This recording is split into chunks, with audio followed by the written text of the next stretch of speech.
Hello, it's Doris with Aldi Books. Awkward angle and bad lighting, but these are my nonfiction bookshelves. So 1, 2, 3, oopsie. And nonfiction November is almost upon us. So I wanted to go through these and find some possibilities for the categories, which are time, movement, buzz, and discovery. So I have already pulled 3 from the Tower of Doom over there in the window. I have a little nonfiction section still of those. So from those, I found 2 that might be good for time. So Secondhand Time by Svetlana Alexievich. This is The Last of the Soviets, an oral history, brilliant author. And then The Future is History, How Totalitarianism Reclaimed Russia by Masha Gessen. Yeah, these would be like brilliant to read together. So I hope that I actually can get to these both. But they're kind of hefty. But anyway, really hoping to get to these. And I actually started this on audiobook and it was so good that I wanted to stop and read it with the eyeballs and like slow down. So there's those 2 for time. And the other one I already noticed for time is Furious Hours, Murder, Fraud, and the Last Trial of Harper Lee by Casey Kep. So I think I'm going to try those 3 for time.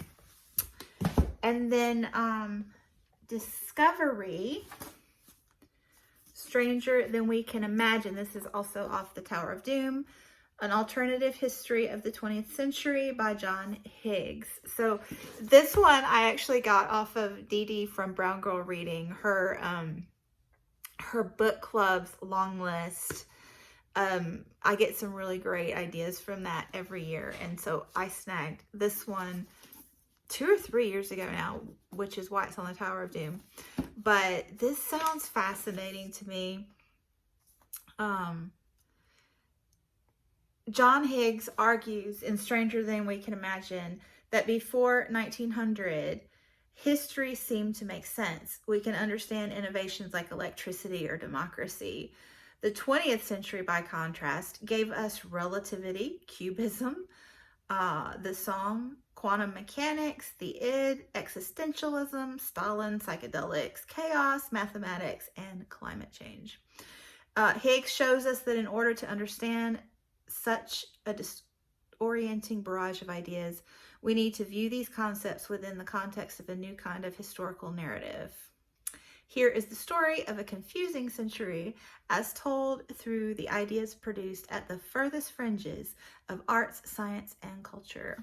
So, yes, that will be a fascinating discovery. And then, let's see.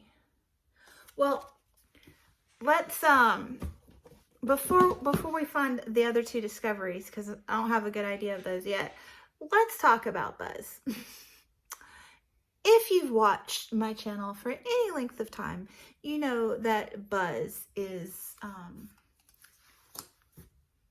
no-brainer in my house because I have a thing for bees, which, you know, there's a little bit of an irony there because I don't, my cat's gonna knock my phone over.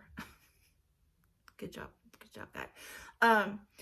I don't particularly care for honey, and I don't like the is it a hexagon? Is it 6-sided?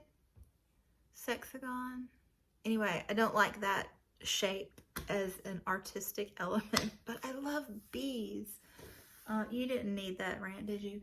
It wasn't a rant. It was like a jaunt down a unnecessary path. But anyway, I have a lot of bee books here. So Jacqueline from 6 Minutes for Me told me about this one, Honey and Venom, Confessions of an Urban Beekeeper by Andrew Coate. So I feel compelled to read this one.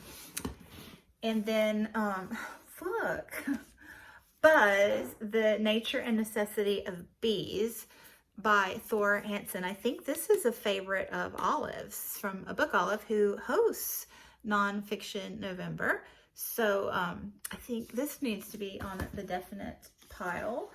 And then I have a couple more that have been, I've been told about, because people know I love bees. The Honey Bus, A Memoir of Loss, Courage, and a Girl Saved by Bees by Meredith May. And The Beekeeper's Lament, How One Man and Half a Billion Honeybees Helped Feed America by Hannah Nordhaus. So I think I've got Buzz covered very nicely. And then for movement, The Late Migration by Margaret Wrinkle. This is with Milkweed Editions, which is the indie press project for November. So it's very serendipitous because Milkweed Editions has a lot of nonfiction reads, and a lot of them of a naturalist bent, which is my thing. So a lot of memoirs as well. So social issues and things. So I'm very excited about this. I believe that, the author is a Nashville native where I live, and her brother as well. And her brother does the art pieces in the book. So I was going to show you some if I can flip to them in a timely manner. So I think this will be a quick read, and I need to read it for the Indie Press Project. So this one is a definite for movement. So I have Buzz and Time well covered. I have stacks down here. Oh, see, Guy? Here's Guy helping me.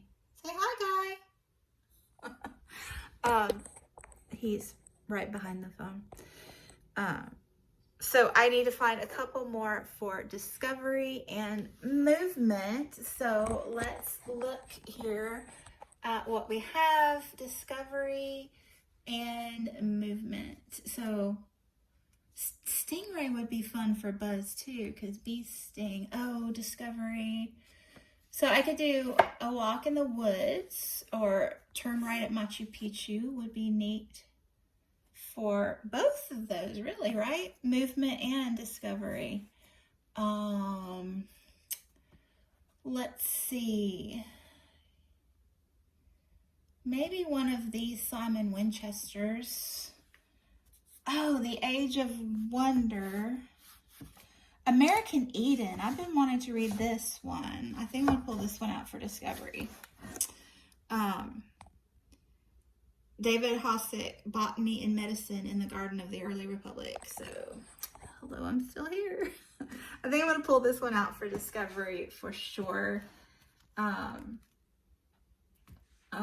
This one would work too, but I feel like that's too much heavy-duty science books. Discovery and movement. I've got my botany stuff, birds. This one might be fun for movement too. It's my new jellyfish acquisition. Oh, I think I'm supposed to read this with Heidi. So, maybe. That might work for Buzz, but... And then germs. Did I already mention that? That's the germ section. And then down here I have more of like history. This might work for movement too. This is the End of the Myth, From the Frontier to the Border Wall in the Mind of America. So that's about the settlers moving west. And yeah, Jungle of Stone. Oh, that's kind of, I mean, it is discovery. The discovery of the lost civilization of the Maya, but that is so big. I got a lot of big books if I want to read those 2 Russian ones. So I don't know. Let's see. Let's see. So this one was for discovery. And this one was for movement. And these 2 were for both. So yeah, that's good. So I'll put this one in movement and this one in discovery. So let's see here. We've got these 3 for movement. These 4 for buzz. And these 3 for discovery. And these 3 for time. So this should be a fun place to look for Nonfiction November. So yay. Thanks so much for watching, and stay tuned for lots of great nonfiction reading, because I have the little book haul coming, so there may be some surprise reads in that as well that will, you know, fit into my categories here. So many thanks to Olive for hosting and her wonderful co-hosts. And yeah, I will chat with you soon. Bye.